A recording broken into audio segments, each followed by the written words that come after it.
오늘장 움직일 섹터와 종목 뉴스를 통해 선점해봅니다. 네 분 수고해 주시겠습니다. 야천투자연구소 남인호 소장, LNS홀딩스 김선영 대표, 다키오뉴스 조우진 대표와 FI리서치 한용희 수석과 함께합니다. 어서 오세요. 자, 7월 들어 조정을 받고 있는 글로벌 증시, 상승 동력이 부재한 상황 속 오히려 이런 조정을 이용해 매수 기회로 삼아볼 수 있는 모멘텀이 살아있는 이슈로 오늘 이 시간 한번 출발해보도록 하겠습니다.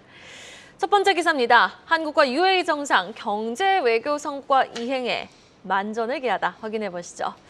자, 이창양 산업통상부 장관이 올해 1월 UAE와 맺은 투자 상황에 대한 후속 조치를 점검했습니다. 방산 분야 기대감이 계속되고 있는 가운데 이번 주도 윤석열 대통령이 폴란드 순방도 예고를 하고 있죠. 네, 맞습니다. 폴란드 가면 아무래도 또 방산 쪽 얘기가 나올 수밖에 없을 것 같으니까 이번 주 방산 관련 투자하고 계신 분들은 참고해 보시면 좋을 것 같고요. 일단은 이창양 산업통상부 장관이 지난 7일 날 우리나라를 방문 중인 압둘라 빈 투크 알마리 그 아랍에미리트 경제부 장관인데요. 이분을 회담을 가졌습니다. 양국 간의 어떤 협력 관계에 대해서 이제 의견을 나눴다는 그런 내용이 나왔는데요. 일단은 양국 장관은 지난 1월 달에 윤석열 대통령이 잘 아시는 대로 아랍에미리트를 방문했었습니다. 국빈 방문을 했을 때 그때 당시에 이제 경제 외교 성과인 48건 그리고 금액으로 치면 한 61억 달러 규모의 MOU 및 300억 달러 규모의 투자 확약 등에 대한 어떤 추진 사항을 중간에 체크했다라고 좀 보시면 될 것 같은데요. 또 양국이 약속한 투자와 방산, 에너지 그리고 원자력 등 4개 핵심 분야 협력 강화에 대한 부분도 얘기했습니다.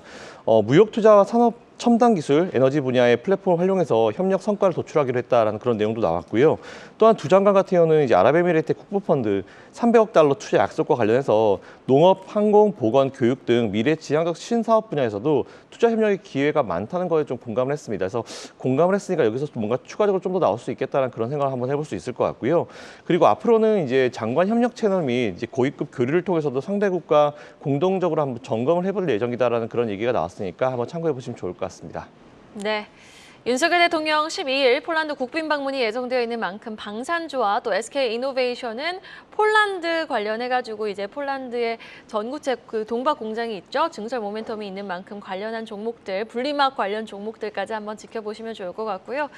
자, 이렇게 UAE 장관과 만나서 경제 협력을 약속한 우리 산업장관. 관련해서 좀 주목해볼 만한 섹터와 종목은 어떤 게 있을까요?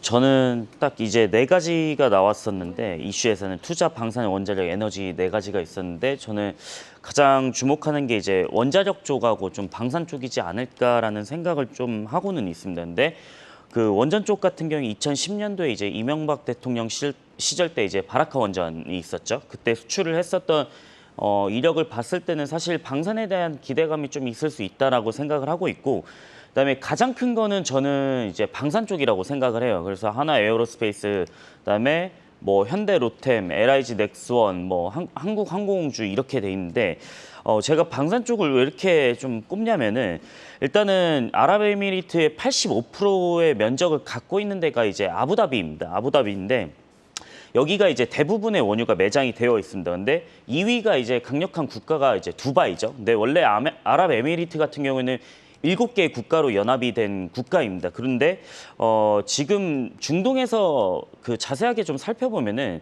그 전쟁이 계속적으로 좀 있습니다. 그래서 방산에 대한 니즈가 좀 있을 수밖에 없는데 대표적으로는 지금 예멘 내전이 있죠. 예멘 내전 같은 경우에는 지금 이란과 사우디의 대리전으로 좀 벌어졌습니다. 그러면은 뭐냐면은 시아파와 수니파가 나뉘어가지고 계속적으로 좀 지원을 한다라는 것인데 그 사우디나 아부다비 그 UAE 입장에서는 사실 계속적으로 봤을 때는 그 사우디가 이제 예멘 사이에는 오만과 그 사우디아라비아가 가로막고 있습니다. 그러니까 UAE가 대리전을 하게 된다라고 했을 때는 저는 지금 예전같이 그 탱크나 이렇게 육상전으로 가기보다는 조금 공군이나 미사일을 많이 필요로 할 것이다라는 생각을 갖고는 있거든요. 그러면은 지난 2022년도 9월 달에 뭐가 있었냐면은 펠컨 실드라는 공군이 참여하는 양군의 군사 훈련이 있었습니다. 그러면 여기서 중요한 게 뭐냐면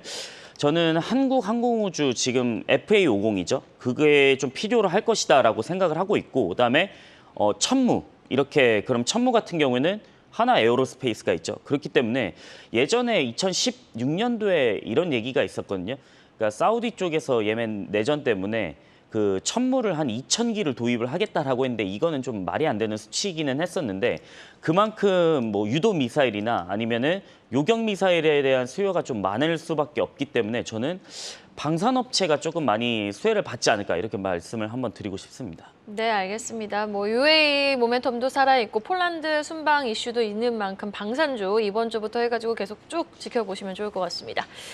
자, 계속해서 시장 조정, 실적주의 매수 기회가 되어주길 금요일 장 마감 이후 실적을 발표한 LG에너지솔루션 공시 내용 확인해 보겠습니다. LG엔솔의 2분기 성적 굉장히 훌륭했던 것 같습니다. 구체적인 내용 전해주실까요?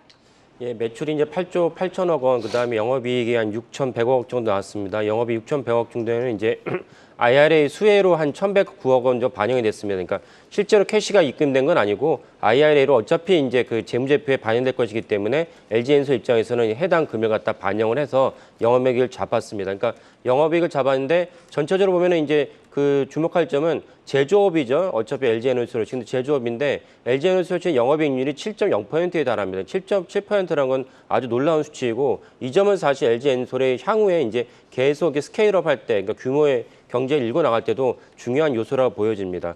LG엔솔은 뭐 주지하시다시피 전 세계 완성차, 그러니까 21년도 기준으로 해서 전 세계 완성차 중에서 상위 9군데가 LG엔솔의 배터리를 갖다가 선택을 했습니다. 그만큼 LG엔솔이 사실은 전 세계 2차 전지, 전기차 시대의 주력 기업이다 볼 수가 있는데요. 그 아직까지도 이제 수치는 놀랍긴 한데 이번 수치까지 포함해도 여전히 PER이 뭐 70, 200 이렇게 올라가고 있습니다. 그러니까 이렇게 높은 수치에 이제 LG엔솔이 과연 유망한 주식이냐라고 볼 수가 있는데 여기서 주목할 점은 무엇이냐면 앞으로 3년 정도에 있어서 LG엔솔이 어느 정도의 이제 궤도를 올릴 것이냐, 매출과 영업이익 궤도 올릴 것이냐를 본다면 메리츠 증권의 추정으로는 올해는 이제 72, PER이 71입니다. 근데 24년에 내년 올라가면 PER이 38로 내려갑니다. 그리고 25년에 2년 후에는 PER이 18로 내려갑니다. 그러니까 급격하게 PER이 내려가죠. 급격하게 PER이 내려간다는 것은 아까 말씀드린 대로 전 세계 완성차 10군데 중에 상위 9군데를 LG엔솔이 선택했기 때문에 이 시장의 문제이지 결국 내년, 내후년 되면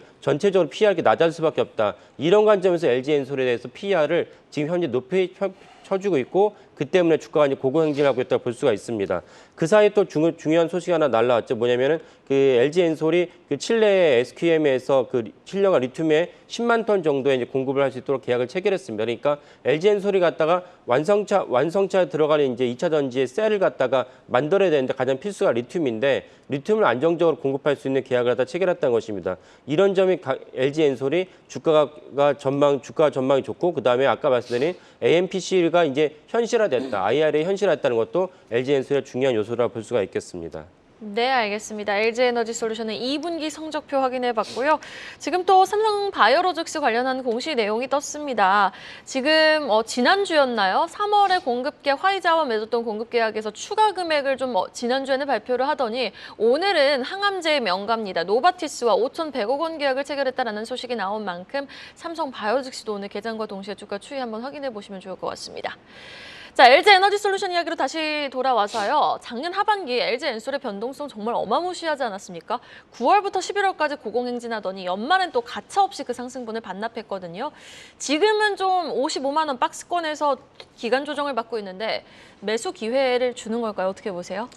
저는 이게 그 투자 관점에 따라 좀 다르다. 그러니까 장기적으로 끌고 가실 분이 있고 장기적으로 끌고 가지 못하실 분이 계실 텐데 저는 장기적으로 본다라고 했을 때는 저는 2차 전지 업체들은 계속적으로 좀 좋아질 수밖에 없다라는 생각을 합니다. 근데 여기서 중요한 건 뭐냐면은 어떤 업체를 좀 선정하느냐 이게 가장 중요한데 저는 LG에너지솔루션 같은 경우에 이번에 1분기에 AMPC가 이제 1,000억 원 정도 됐었죠. 근데 이번 2분기 같은 경우에는 1,100억 원 정도 반영이 됐습니다. 그러면은 계속적으로 AMPC에 대한 세액 공제는 반영이 될 텐데 그러면 앞으로 지금 미국 공장은 계속적으로 좀 증설을 공격적으로 하고 있습니다. 그래서 저는 2024년, 2025년도에도 AMPC에 대한 반영이 좀 수조원대로 될 것이라고 생각을 하고 있는데 네, 일단은 미국뿐만 아니고 이번에 LG에너지솔루션에 대한 호재가 있었던 게 뭐냐면 캐나다에 대한 보조금도 좀 받을 수 있다는 것이죠. 원래는 캐나다 정부랑 사실 좀 말이 안 맞아가지고 합의가 되지 않아가지고 5월 15일쯤에 아마 공사를 중단한 적이 있었습니다. 이게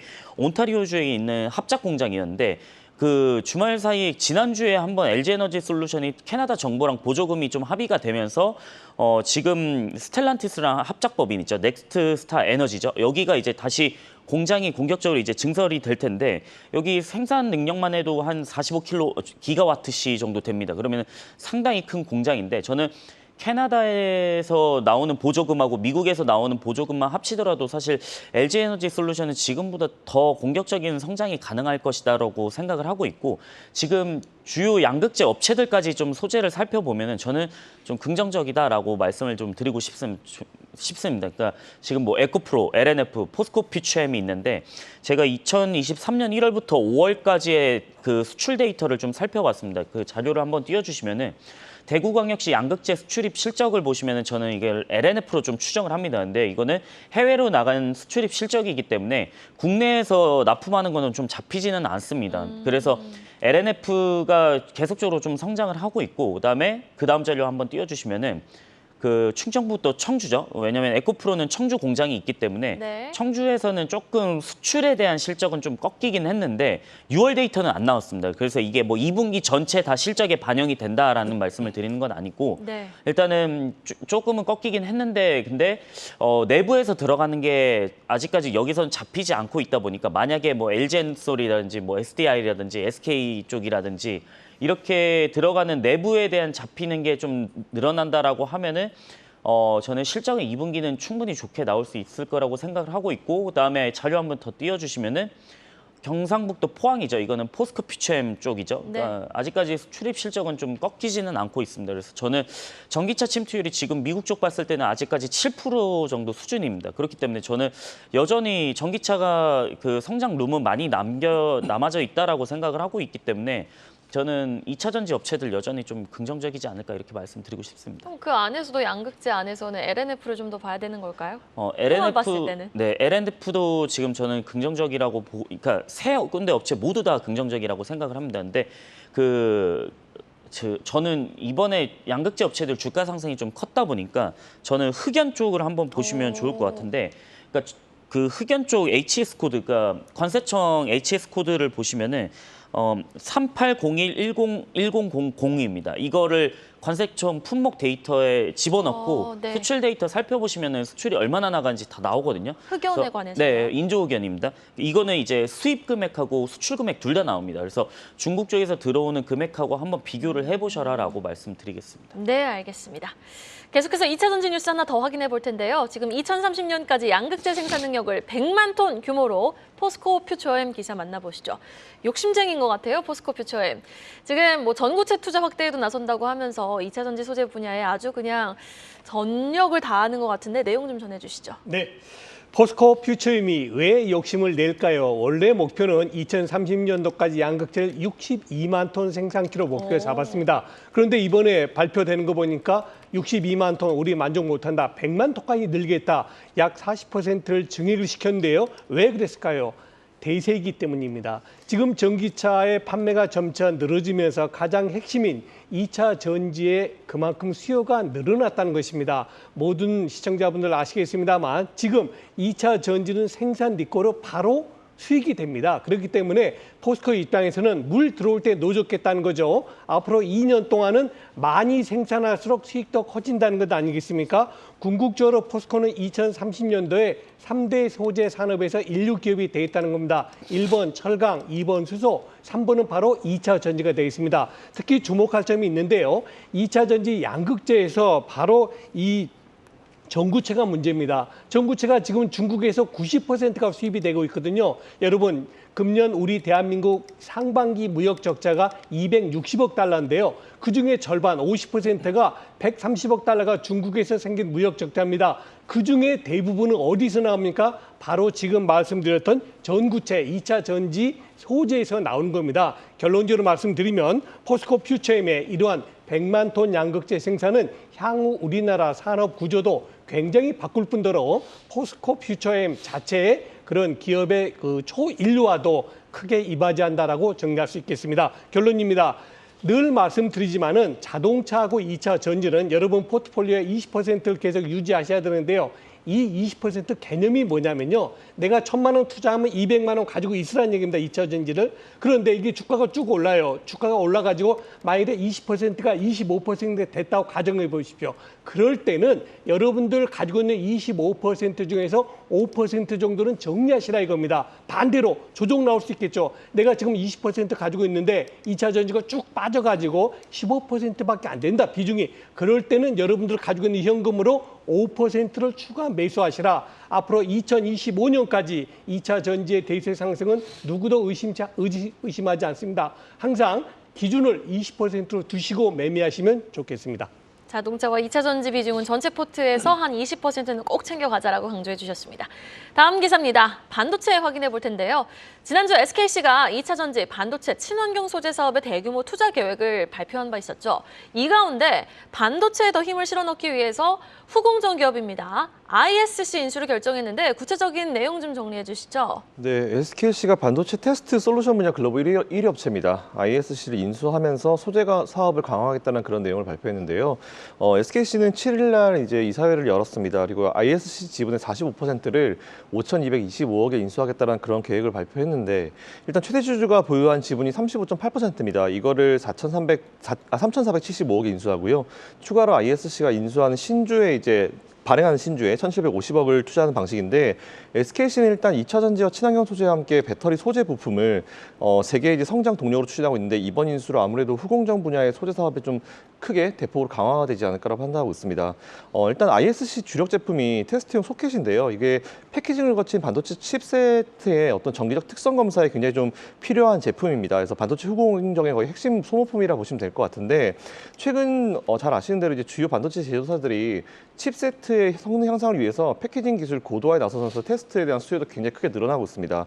거기에 이제 최근에 메모리 반도체 테스트 소켓으로 실리콘 러버 소켓이 전체 시장의 80% 이상을 차지하고 있는데 참고로 ISC 같은 경우는 2003년도에 실리콘 러버 소켓을 세계 최초로 상업화했습니다. 그리고 현재 이 시장에서 점유율 자체가 제가 알기로는 절반이 넘어가는 걸로 알고 있고 압도적으로 세계 1위를 차지하고 있는 걸로 알고 있는데 이번 M&A를 통해서 이제 성장에 추가적인 어떤 발판 확보가 될 수 있을 것 같으니까 SKC 그리고 이제 ISC 관심 한번 가져보시면 좋을 것 같습니다. 네, 알겠습니다. ISC 최대 주주 변경을 앞두고 지금 주가를 보면 고점을 찍고 지난주는 내리 4거래일 연속 음봉을 그렸는데요. 주가는 쉬었다 좀 더 갈 수 있을까요? 향후 주가 전망 궁금합니다.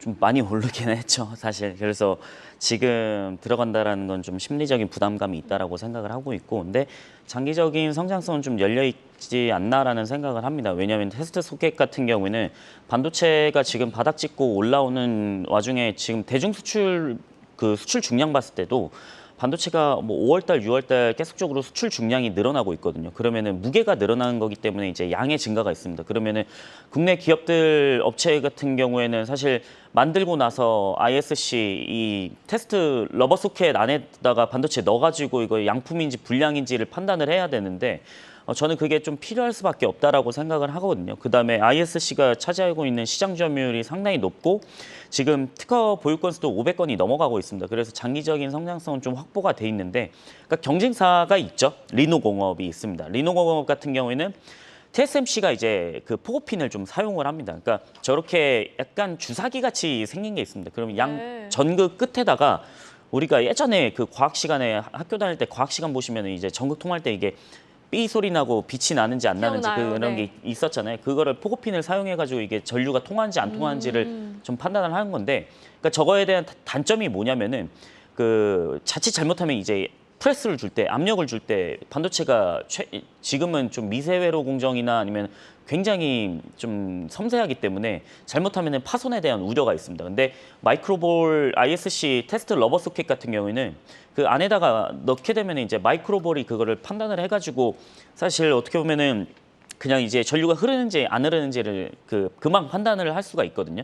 대신에 단점은 포고핀은 내구성이 강하다. 러버 소켓은 약간 그 채널이 각각 다릅니다. 러버 소켓은 좀 내구성이 약하다. 하지만은 그 약간 제작 금형 형태이기 때문에 약간 뭐라고 말씀드려야 되냐면 그 제작 원가가 굉장히 쌉니다. 그렇기 때문에 저는 ISC나 리노공업이나 앞으로 조금 둘 다 좀 성장할 수 있는 룸은 열려 있지 않을까. 그리고 엔비디아, AMD 모두 납품을 하고 있습니다. 네. 이렇게 보시면 좋을 것 같습니다. 네, 리노공업과 ISC 주가 한번 추가 상승 여력 기대해 보도록 하고요. 이어서 공시 하나 더 확인해 보죠. SM상선이 HMM의 주식 317만 1,500주를 확대했다는 공시를 내놨습니다. 올해 들어 지금 계속 지분 확대하고 있는 중인데 구체적인 지분 확대 배경 어디에 있을까요? 결국 뭐 HMM을 갖다 민영화가 이제 그 분명한 사실이기 때문에 그거를 염두에 두고 이제 지분을 갖다가 확대했는데 과연 SM상선 입장에서 SM그룹 입장에서 훨씬 덩치가 큰 HMM을 갖다 인수할 수 있느냐는 이제 별개의 사안입니다. 그러니까 이건 이게 그 문제가 이제 그만큼 덩치가 크기 때문에 별개의 사안이지만 또 하나 중요한 점은 그 HMM은 이제 사는이 이제 최대 주주이기 때문에 사는이 최대 주주라는 건 사실은 그 정부에서 이 민영화 시킬 때 누구에게 줄 것이냐를 갖다 결정합니다. 그러니까 처음부터 A부터 Z까지 다 정부의 의지이기 때문에 거기에서 과연 SM상선이 SM그룹에 이제 얼마만큼 정부랑 관계가 밀접하느냐가 중요합니다. 제가 예전에 그 카이를 갖다 민영화할 때 하나 에어로스페이스를 말씀드렸는데 그거는 이제 그 하나 에어로스페이스랑 영산이랑 이제 밀접하게 논의를 하고 있기 때문에 제가 말씀을 드린 것이고 그런 점에서 SM상선이 과연 인수할 수 있냐는 이제 별개의 사안입니다. 또 하나 중요한 점은 SM상선이라는 건 SM그룹은 그 우호연 회장이 2018년에 이제 이계현 씨, 이낙연 총리의 동생이죠. 2018 영입을 한 적이 있습니다. 그래서 그 대선 때 한장 논란이 됐었죠. 그러니까 이런 걸 충분히 알고 있는 이제 용산에서 과연 이걸 갖다가 주겠느냐는 건 이제 별개의 사안이고 그 때문에 SM그룹도 이번에 투자에 대해서 뭐라고 설명했냐면 우리는 광의의 투자다. 그러니까 경영권을 갖다 염두에 두는 것도 배제하진 않지만 아까 말씀드린 대로 만약에 인수를 못한다면 HMM 자체의 주가가 지금 저평가돼 있는데 나중에 주가가 올라가면 주가에 대한 차익 실현도 염두에 뒀다 이렇게 볼 수가 있습니다. 그 HMM은 그 작년에는 10조 영업이익 한 10조 정도 거뒀습니다. 그런데 이제 올해 들어서는 이제 상하이 컨테이너 지수 같은 것이 빠졌기 때문에 HM 주가도 내려갔습니다. 그러니까 SM에는 이제 대한해운도 갖고 있거든요. 그러니까 해운업에 대한 그 전망이 깊기 때문에 그 HMM에 대해서 지금은 이제 낮지만 전체적으로 올라가지 않겠냐라는 맥락으로 그 차익 실현을 염두에 두고 투자를 했다 이렇게 볼 수도 있습니다. 그래서 결국 HMM 자체가 연내에는 민영화하겠지만은 이것이 누구에게 갈지는 아직은 미지수다 이렇게 보시면 좋겠습니다. 네, 알겠습니다. 공시 내용까지 확인해 봤고요. 다음은 시장이 오르던 빠지던 아주 철저히 소외되어 있는 게임주 소식으로 이어가 보겠습니다. 지금 넥슨게임즈가 개발한 RPG 게임 블루 아카이브가 다음 달 중국에서 정식 서비스를 시작한다고 합니다. 게임주는 그나마 피해 거짓으로 잘 올라왔던 네오위즈까지 요즘은 고점 대비 흘러내리면서 전반적인 분위기가 너무 안 좋은데 넥슨게임즈의 중국 서비스 시작 테마에 좀 훈풍이 되어줄 수 있을까요? 김선영 대표님. 네, 말씀하신 대로 넥슨게임즈가 개발한 새 게임입니다. 이제 서브컬처 수집형 RPG죠. 그 블루 아카이브가 오는 8월 3일 날 중국 서비스를 시작한다는 그런 내용이 나왔습니다. 일단은 중국의 외자 팔로를 받은 국내 모바일 게임이 이제 애플 앱스토어에서 매출 10위권 내에 올라갔다는 건 좀 의미가 있는 것 같습니다. 이번이 처음이라고 하는데 어쨌든 의미가 있는 분위기의 게임인 것 같은데요. 서브컬처 게임의 본고장인 일본에서도 이 블루 아카이브가 성공한 만큼 중국에서도 분명히 경쟁력을 갖추고 높은 실적을 낼 수 있을 것으로 판단하고 있습니다. 일단 지난 3월 31일 기준으로 이제 중국의 사전 예약이 300만 명이라고 하니까 앞으로 나오는 거 보시고 한번 관심 가져보시면 좋을 것 같습니다. 네, 너무 지금 시장이 오르던 빠지던 게임주는 철저히 소외되어 있는 것 같아요. 부디 좀 신작이라든지 하반기에는 좀 많은 모멘텀이 나오면서 주가에 힘을 더해줄 수 있길 바라보겠습니다. 마지막 기사는 전략으로 마무리해 보겠습니다. 어느 정도 올라온 시장은 7월 들어 쉬어가고 있는 모습이 아주 역력한데요. 하반기 S&P 500 지수 전망치를 놓고 월가의 견해차가 그렇게 크다고요? 네, 그렇습니다. 지금 블룸버그 통신에 의하면 미국의 투자 전략가들이 올 하반기, 우리 한국이 아닙니다. 미국 시장의 S&P 500을 어떻게 볼 것이냐인데요. 너무 차이가 크게 난다. 최근 20년 내 이렇게 차이 큰 건 처음 봤다. 이런 기사 내용입니다. 지금 S&P 500이 4,398입니다. 4,400으로 보시면 되겠습니다. 그런데 하반기에 낙관적으로 보는 것은요. 지금보다 약 10% 정도 더 올라갈 수 있다. 즉 4,800대까지 갈 수 있다는 것이고요. 반대로 비관적으로 보는 쪽은 3,200까지 내려갈 수 있다는 겁니다. 지금이 4,400인데 3,200 가면 거의 27%가 더 내려간다는 뜻이거든요. 왜 그렇게 차이가 크게 나느냐? 상반기에 틀렸기 때문입니다. 대부분 금년도 2023년도 미국 시장을 상저하고, 즉 상반기는 내려갔다 하반기 올라갈 것으로 봤는데 웬걸 실제 상황은 나스닥이 37% 올랐고요. S&P가 15%, 나스닥은 최근 40년 내에 가장 큰 폭의 상승 보였지 않습니까? 우리 한국으로 말하면 이렇게 되겠죠. 지금 우리 종합주가지수가 2,520이니까 올 하반기에 2,800포인트 갈 수도 있고 2,000포인트 갈 수도 있다 이 말입니다. 그 얘기는 무슨 말입니까? 나 앞으로 어떻게 될지 모르겠다 이 말입니다. 아하. 저는 우리 시청자분들이 몇 포인트 가는 거에 포인트 맞추지 마시고 만일에 S&P가 4,800포인트 갔다. 우리 한국으로 말하면 종합주가지수가 2,800포인트 갔을 때 여러분들이 그만큼 수익을 볼 수 있는 포트폴리오를 구성했는가를 보셔야 되고 반대로 2,000포인트가 내려갔다고 가정했을 때 내 계좌의 손실이 줄어들 수 있는가 즉 현금을 가지고 계신가 여기에 더 포인트를 맞추셔야 된다라고 말씀을 드리겠습니다. 네, 뭐 지수에 대한 전망은 이렇게 제각기지만은 우리 투자 뉴스 보면은 또 살아있는 모멘텀 뉴스 모아서 전해드리고 있으니까요. 분산 투자 그리고 선택과 집중해 볼 수 있는 투자 내용 신속하게 또 잘 전해드리도록 하겠습니다.